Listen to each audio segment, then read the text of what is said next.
So for this project, you're going to need a pile of your old drawings that are not your best work, are not your second best work, but your scrappy stuff that you would still like to keep.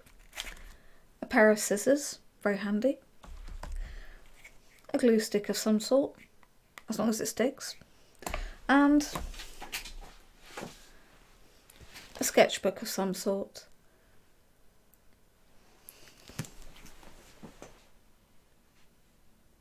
Hi everyone, and welcome to today's little video. I want to share with you guys a tip that I think a lot of you right now might find very handy. And this is basically when you've had loads of enjoyment drawing and you've got piles and piles of paper and they're getting bigger and they're getting bigger and you just don't know what to do with them. You shove them all in a drawer and your drawer's gone. Then this tip might be handy for you guys. So when I say about drawings, I'm not talking about your absolute best awesome work. Your best awesome work goes in your portfolio. And that's what you use to show off, well, not exactly show off, but to showcase your strongest works, your skill set and things like that. Then you've got your medium sketches, which are the, okay, yeah, I can use that later, or I can refine it, or I want to go back to it. And you want to keep them really as they are. So again, you need a kind of portfolio box somewhere nice for them to stay so you can get to them and use them. I'm talking about the rough and ready stuff. The stuff that you really enjoyed doing was a quick 5-10 minute sketch here and there. But you think, there's bits of that I want to keep. But you've wasted the whole page on a teeny weeny drawing. So this is to do with that sort of artwork. The fun stuff, if you like. So this is a small pile of some of mine. Believe me, I have a lot of this. And it got to the point where there's so much of it, I have no idea what to do with it. And then I came up with an idea. I'm going to trim it down because at the end of the day, it doesn't matter. It's old stuff, it's stuff that I'm just going to keep for reference and also a history of how my art develops. So I'm going to trim it down and I'm going to stick it in a sketchbook. Sketchbook, you say? Now when I say sketchbook, I don't mean that you go out and buy posh jobbies like this. Moleskin, extremely expensive. This is for your best, your good work. This is the sketchbook that you care about. This is like a portfolio grade sketchbook and they are jolly expensive. Don't go and waste your money on one of these for this work. That's for like serious work. And they are seriously expensive. So this is the type of sketchbook that you can get. Just an A4, that's an A4, hardback. They're quite cheap most of the time, and this would do absolutely fine. But like I say, for me, I'm going for a big boy because I've got a lot of paperwork. This is a 600 page sketchbook.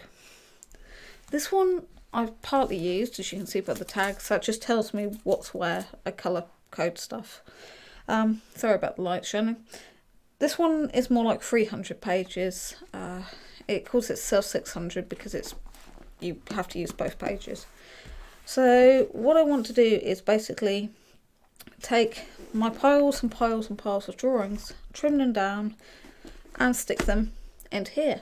And I'm going to use the natural glue and only a little bit because I don't want them to discolour too much. But it means that I can just go to one of these books, and I mean, if you can't afford one of these, just go for the little A4 or A5 sketchbook hardback. But it means that instead of having to root through tons of paperwork, I can just pick up a sketchbook. I can put a label in the front saying dragons or fantasy creatures or humans. I can kind of roundabout categorise it. And then I can stick all the stuff in there. And if I want to go back and look, I've got it to hand. It's much easier than filing and flicking them back through.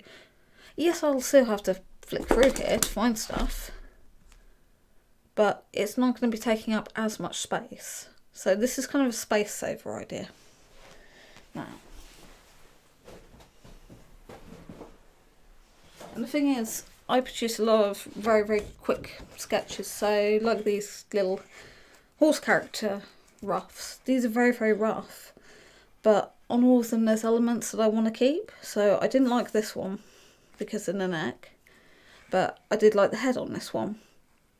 And I also liked the mane on this one. So there's bits there that I want to kind of keep as a reference. So I can trim them out, post them in there. And that means that I can go back and find them. So, and that saves big sheet of paper down to weeny weeny. So we plonk this to one side. Shovey, I don't know what side I'm going to go for.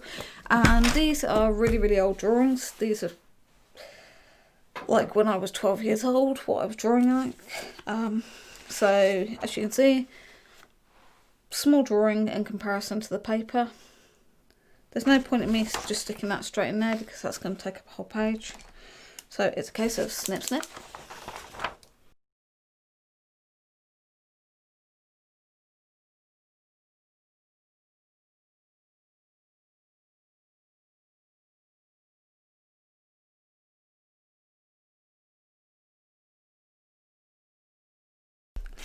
That goes in the recycling, or in fact I'll probably put all my cuttings into the compost bin.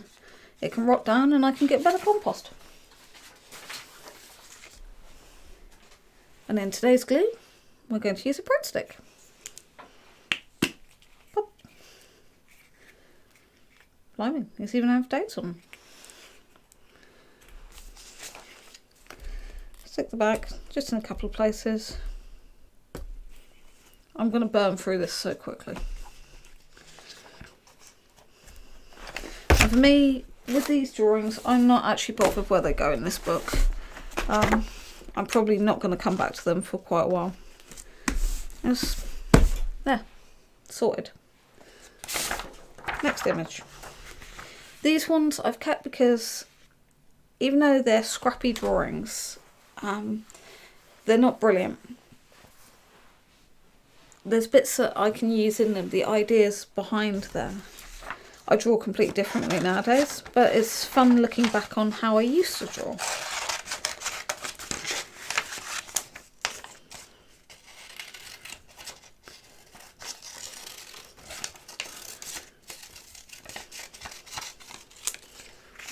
Because a lot of this is, when I was very young, I wanted to make my own colouring in book. And I must have done hundreds and hundreds of pages of like this, thinking this would be good enough for a colouring in book. Of course, nowadays I'm older, wiser, I wouldn't say smarter, but I now know what goes into a colouring in book. I know about the industry, I know about the quality and how the market works, so this wouldn't have stood a chance. But it didn't hurt to imagine I could. I did sell these at 10p a sheet as a child to encourage other people to have a go.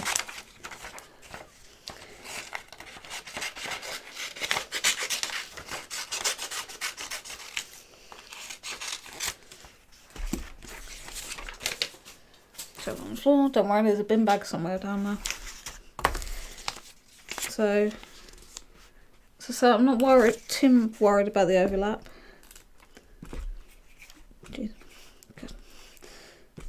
I haven't used a Pritt stick for years. Not sponsored, not affiliated. I used to use double-sided glue. Not double-sided glue.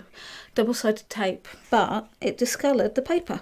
And what I found was that I was getting acid patches of colour on the images. And it caused me quite a lot of trouble. And I've got about...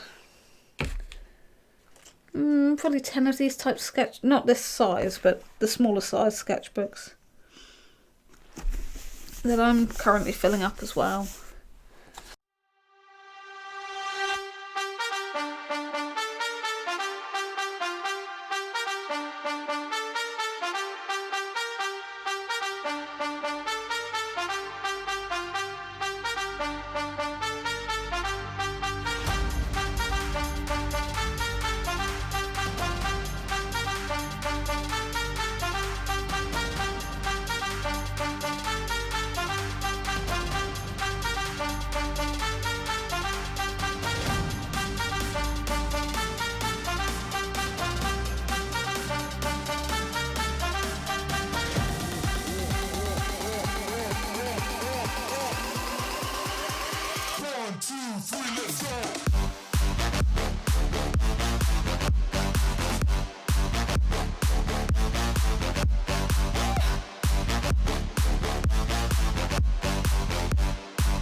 So there we go. So I hope this has helped to inspire you guys to have a go at doing something a bit different with your drawings. The aim of the exercise is to take these drawings, trim them down so that you can get loads of them into the sketchbook, and this will save on paper wastage.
You've still got them and they're still accessible and they're there.